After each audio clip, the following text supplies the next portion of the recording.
हाँ, आज हम बात करने वाले हैं भारत के वैदेशिक क्षेत्र की, मतलब दुनिया के साथ हमारे जो आर्थिक लेन देन है उनके। जी हाँ। हमारे पास आर्थिक सर्वेक्षण 2025-26 के दस्तावेज है और ये एक बहुत ही कह सकते हैं दिलचस्प कहानी बता रहे हैं। बिल्कुल।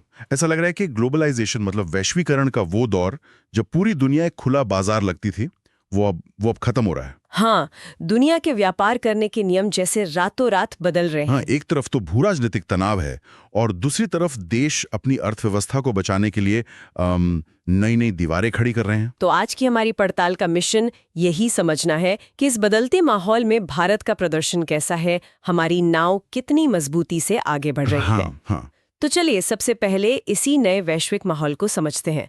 स्रोत कहता है कि हम निर्बाध वैश्वीकरण के युग के अवसान को देख रहे हैं। आसान शब्दों में इसका क्या मतलब है? इसका सीधा सा मतलब है कि अब व्यापार उतना खुला और आसान नहीं रहा।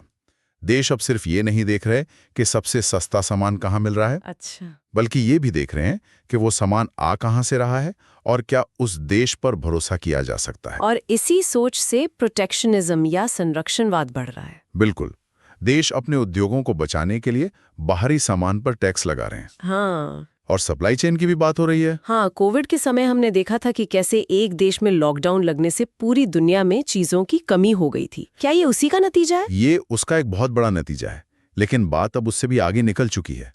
ये कोई अस्थायी बदलाव नहीं है, ये एक लंबा, एक संरचनात्मक परिवर्तन है।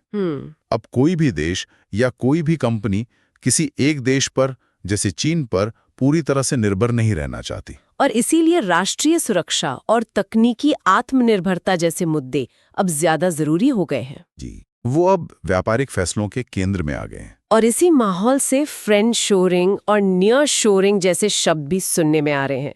नियर शोरिंग तो ठीक है, मतलब अपने पड़ोसियों से व्यापार करो, लेकिन ये फ्रेंड शोरिंग क्या है? क्या इसका मतलब है कि अब व्यापार दोस्ती देखकर होगा? आप इसे आर्थिक गुटबाजी कह सकते हैं। मतलब उन देशों के साथ ज्यादा व्यापार करना जिनसे आपके राजनीतिक विचार मिलते हैं, भले ही वहां सामान बनाना थोड़ा महंगा क्यों ना हो। हाँ बिल्कुल। अब सुरक्षा और भरोसा ज्यादा मायने रखते हैं। और देखिए, अंकटाड के आंकड़े भी यही दिखाते हैं। चार्ट IV.1 में साफ दिखता है कि 2025 में उन देशों के बीच व्यापार में बहुत बड़ा उछाल आया है जो राजनीतिक रूप से दोस्त हैं। यहाँ एक बहुत ही चौंकाने वाला आंकड़ा है। स्रोत में व्यापार नीति अनिश्चितता यानी TPU इंडेक्स का जिक्र है और इसमें लिखा है कि अप्रैल 2025 में इस सूचकांक में साल दर साल 1165.6% की बढ़ोतरी हुई। हाँ। एक मिनट, 1165%। ये कोई टाइपिंग की गलती तो नहीं है? नहीं, ये आंकड़ा हैरान करने वाला है, पर यह जमीनी हकीकत को ही दिखाता है। लेकिन इतना ज्यादा क्यों? क्या देश अचानक एक दूसरे पर भरोसा करना बंद कर चुके हैं? इसका कारण यह है कि देश अब वैश्विक नियमों का इंतजार नहीं कर रहे। वो अपनी घरेलू जरूरतों के लिए एक तरफा नीतियां बना रहे हैं। एक देश स्टील पर टैक्स लगाता है तो दूसरा जवाबी कार्रवाई में किसी और चीज पर लगा देता है। बिल्कुल। इससे एक रणनीतिक अस्पष्टता का माहौल बन गया है। किसी को नहीं पता कि कल कौन सा देश क्या नया नियम ले आएगा। यही अनिश्चितता है। तो इस पूरी अनिश्चितता का असर वैश्विक व्यापार की मात्रा पे क्या पड़ रहा है? क्या व्यापार कम हो रहा है? हाँ, रफ्तार धीमी पड़ रही है। IMF का अनुमान है कि वैश्विक व्यापार की वृद्धि दर 2024 में 3.5% से घटकर 2026 में 2.3% रह जाएगी। लेकिन इसमें एक दिलचस्प मोड़ है। जहां अमेरिका और यूरोप जैसी बड़ी विकसित अर्थव्यवस्थाओं में व्यापार धीमा हो रहा है, वहीं भारत जैसे उभरते बाजारों में बढ़ने की उम्मीद है। हाँ बिल्कुल, उभरते बाजारों में आयात और निर्यात दोनों के बढ़ने की उम्मीद है। तो ये हम जैसे देशों के लिए एक बड़ा अवसर भी हो सकता है। तो चलिए अब सीधे भारत पर आते हैं। इस वैश्विक उथल-पुथल के बीच भारत का प्रदर्शन कैसा है? स्रोत कहता है कि भारत के वैदेशिक क्षेत्र ने लचीलापन दिखाया है। हाँ, और आंकड़े इस बात का समर्थन करते हैं। वित्त वर्ष 25 में भारत का कुल निर्यात $825.3 बिलियन के रिकॉर्ड स्तर पर पहुंच गया। वाह, इस मुश्किल माहौल में ये तो एक बहुत बड़ी उपलब्धि है। जी, और ये सिर्फ एक दो चीजों की वजह से नहीं हुआ है। हमारा सेवा निर्यात मतलब सर्विस एक्सपोर्ट्स तो मजबूत हैं ही, साथ ही गैर पेट्रोलियम और गैर रत्न और आभूषण जैसी चीजों का निर्यात भी लगातार बढ़ रहा है। मतलब हम सिर्फ कच्चा माल नहीं बल्कि तैयार माल भी बेच रहे हैं। बिल्कुल। और सबसे अच्छी बात यह है कि अब हम इलेक्ट्रॉनिक्स, फार्मास्यूटिकल्स, इलेक्ट्रिकल मशीनरी जैसे उच्च मूल्य वाले विनिर्माण निर्यात में भी अपनी जगह बना रहे हैं। तो हम धीरे धीरे वैल्यू चेन में ऊपर जा रहे हैं। सही पकड़ा आपने। लेकिन ऐसा लगता है कि इस पूरी कहानी का असली हीरो हमारा सेवा क्षेत्र है। स्रोत सेवा व्यापार अधिशेष यानी सर्विस ट्रेड सरप्लस को एक स्थिर सहारा कहता है। अगर हम इसे बड़ी तस्वीर से जोड़ें तो ये बिल्कुल सही है। सेवा अधिशेष हमारे लिए एक सुरक्षा कवच की तरह है। सुरक्षा कवच कैसे? देखिए, हम सामान के व्यापार में जितना पैसा गवाते हैं, जिसे वस्तु व्यापार घाटा कहते हैं, उसका एक बहुत बड़ा हिस्सा हम सेवाओं के व्यापार से कमा लेते हैं। तो ये हमारी अर्थव्यवस्था को बाहरी झटकों से बचाता है। और इसमें सबसे बड़ा हाथ सॉफ्टवेयर और व्यापारिक सेवाओं का है। हाँ, सॉफ्टवेयर, व्यापारिक सेवाएं और ग्लोबल कैपेबिलिटी सेंटर्स यानी GCCs, इनकी भूमिका लगातार बढ़ रही है। चलिए अब कुछ विशेष क्षेत्रों पर नजर डालते हैं। सरकार की उत्पादन संबंध प्रोत्साहन मतलब PLI योजना की बहुत चर्चा होती है। क्या ये जमीन पर काम कर रही है? तस्वीर मिलीजुली है, लेकिन ज्यादातर सकारात्मक है। दूरसंचार यानी टेलीकॉम सेक्टर तो एक असाधारण सफलता है। अच्छा। वहां हमारे निर्यात में औसतन 5.5% की वार्षिक वृद्धि हुई, जबकि आयात में 18.5% की भारी गिरावट आई। वाह, मतलब हमने विदेश से फोन और पुर्जे मंगवाने बहुत कम कर दिए हैं और देश में ही बना रहे हैं। ये तो मेक इन इंडिया का सीधा असर दिख रहा है। बिल्कुल, ये आयात प्रतिस्थापन में एक बड़ी कामयाबी है। लेकिन इलेक्ट्रॉनिक्स और सोलर पैनल जैसे क्षेत्रों में कहानी थोड़ी अलग है। वहाँ क्या हो रहा है? वहां निर्यात तो बहुत तेजी से बढ़ा है, पर साथ ही आयात भी बढ़ा है। अच्छा, तो इसका मतलब ये हुआ कि हम फोन तो भारत में बना रहे हैं, लेकिन उसके लिए चिप या स्क्रीन जैसे जरूरी हिस्से अभी भी बाहर से आ रहे हैं। आपने बिल्कुल सही समझा। मतलब हम बाहर से किट मंगवाकर यहाँ फोन असेंबल तो कर रहे हैं, लेकिन अभी तक वैल्यू चेन के सबसे जरूरी हिस्सों पर हमारी पकड़ नहीं बनी है। तो ये एक अच्छी शुरुआत है, पर सफर अभी लंबा है। जी हाँ। अब बात करते हैं कृषि क्षेत्र की। स्रोत में एक विरोधाभास की ओर इशारा किया गया है। भारत दुनिया का दूसरा सबसे बड़ा कृषि उत्पादक है, लेकिन वैश्विक कृषि निर्यात में हमारी हिस्सेदारी 2024 में सिर्फ 2.2% थी। ये तो एक बहुत बड़ा अवसर लगता है जो हम चूक रहे हैं। निश्चित रूप से।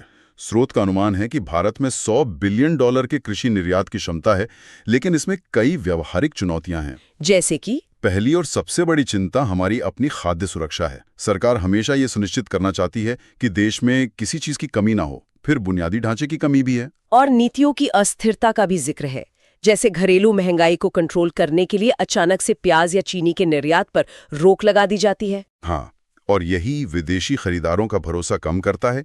अगर किसी देश को ये नहीं पता कि भारत से उसे लगातार माल मिलेगा या नहीं, तो वो लंबी अवधि के सौदे करने से हिचकिचाएगा। तो इस क्षेत्र में एक स्थिर और भरोसेमंद निर्यात नीति की जरूरत है। बहुत ज्यादा। दस्तावेज में फार्मास्यूटिकल क्षेत्र पर एक केस स्टडी भी है। ये कहानी काफी दिलचस्प लगती है। ये अनुकूलन की एक शानदार कहानी है।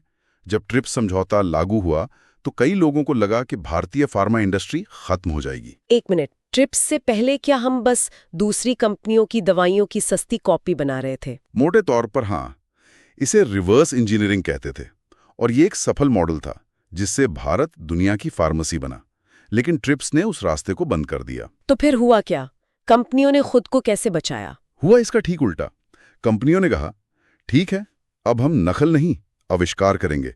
उन्होंने अनुसंधान और विकास यानी R&D में अरबों डॉलर का निवेश किया, जो उस समय एक बहुत बड़ा जुआ रहा होगा। बहुत बड़ा। और उन्होंने अपना ध्यान अमेरिका और यूरोप के मुश्किल बाजारों पर लगाया, जहां नियम बहुत सख्त हैं। इस चुनौती ने उन्हें कमजोर करने के बजाय उन्हें वैश्विक स्तर पर और भी ज्यादा प्रतिस्पर्धी बना दिया। शानदार। तो एक तरफ भारत अपना माल और सेवाएं बाहर बेचकर अपनी जगह बना रहा है, लेकिन इस अनिश्चित माहौल में क्या दुनिया भारत पर अपना पैसा लगाने को तैयार है? FDI मतलब प्रत्यक्ष विदेशी निवेश की क्या कहानी है? ये एक बहुत महत्वपूर्ण सवाल है। देखिए, 2024 में वैश्विक FDI प्रवाह में 11% की गिरावट आई, लेकिन भारत में ये गिरावट सिर्फ 2% थी। और हम दक्षिण एशिया में सबसे ज्यादा FDI पाने वाले देश बने रहे। जी, लेकिन असली कहानी इस आंकड़े में नहीं, बल्कि उसके पीछे के कारण में है। स्रोत में एक शब्द इस्तेमाल हुआ है, जोखिम समायोजित प्रतिफल, रिस्क एडजस्टेड रिटर्न। ये सुनने में थोड़ा भारी लगता है। इसे ऐसे समझिए, एक जगह निवेश करके 10% रिटर्न मिले, जहां पैसा डूबने का खतरा 50% है और दूसरी जगह 8% रिटर्न मिले जहां खतरा सिर्फ 5% है, आप कौन सा चुनेंगे? जाहिर है दूसरा वाला, कम जोखिम में अच्छा और भरोसेमंद रिटर्न। बस भारत अभी दुनिया के लिए वही दूसरा विकल्प बना हुआ है। स्रोत के अनुसार भारत का जोखिम समायोजित प्रतिफल लगभग 7.2 है, जो ब्राजील, अमेरिका, जर्मनी जैसी कई बड़ी अर्थव्यवस्थाओं से बेहतर है। मतलब वैश्विक निवेशक भारत को एक स्थिर और आकर्षक जगह मान रहे हैं। हाँ, जहां वे कम जोखिम में अच्छा मुनाफा कमा सकते हैं। और देश से बाहर जाने वाले निवेश का क्या? ओडीआई? क्या ये चिंता की बात है कि भारतीय कंपनियां बाहर निवेश कर रही हैं? नहीं, स्रोत इसे चिंता का नहीं बल्कि परिपक्वता का संकेत मानता है। परिपक्वता? हाँ, ये दिखाता है कि भारतीय कंपनियां अब इतनी बड़ी और सक्षम हो गई हैं कि वे विश्व स्तर पर प्रतिस्पर्धा कर रही हैं, विदेशी कंपनियों का अधिग्रहण कर रही हैं। तो ये एक अच्छी बात है। जी, और आंकड़े बताते हैं कि इस बाहरी निवेश ने घरेलू निवेश को कम नहीं किया है, बल्कि उसका पूरा काम ही किया है। तो आज के इस पूरी चर्चा को अगर समेटना हो तो भारत की तस्वीर कैसी दिखती है? संक्षेप में कहें तो भारत का वैदेशिक क्षेत्र एक बहुत ही चुनौतीपूर्ण और बदलते वैश्विक माहौल में न सिर्फ टिका हुआ है, बल्कि आगे भी बढ़ रहा है। हमारी मुख्य ताकतें हैं सेवा क्षेत्र, निर्यात में विविधता और एक आकर्षक एफडीआई गंतव्य। बिल्कुल, लेकिन वैश्विक अनिश्चितता, बढ़ता संरक्षणवाद और कृषि जैसे क्षेत्रों में स्थिर नीतियों की आवश्यकता जैसी चुनौतियां भी बनी हुई हैं। तो कुल मिलाकर मतलब ये हुआ कि भारत एक ऐसे मोड़ पर है जहां हम सिर्फ दुनिया के लिए एक बाजार होने से आगे बढ़कर विनिर्माण और सेवाओं में एक वैश्विक खिलाड़ी बनने की कोशिश कर रहे हैं। बिल्कुल, और ये हमें एक बहुत ही जरूरी सवाल के साथ छोड़ जाता है। स्रोत में बताया गया है कि कैसे वियतनाम और मलेशिया जैसे देश एफडीआई को आक्रामक रूप से आकर्षित करने के लिए उच्च स्तरीय और शक्तिशाली एजेंसियों का उपयोग कर रहे हैं, जिनका नेतृत्व सीधे उनके प्रधानमंत्री या वरिष्ठ मंत्री करते हैं। हाँ। भारत के पास इन्वेस्ट इंडिया जैसी संस्थाएं हैं जो अच्छा काम कर रही हैं। हाँ। लेकिन शायद अब एक ज्यादा एकीकृत और शक्तिशाली संरचना की जरूरत है, जिसका नेतृत्व सरकार के उच्चतम स्तर से हो। तो सवाल ये है कि जैसे जैसे वैश्विक पूंजी के लिए प्रतिस्पर्धा बढ़ रही है, क्या निवेश आकर्षित करने के लिए भारत का वर्तमान संस्थागत ढांचा इस नए भू आर्थिक युग के लिए पर्याप्त रूप से चुस्त और शक्तिशाली है?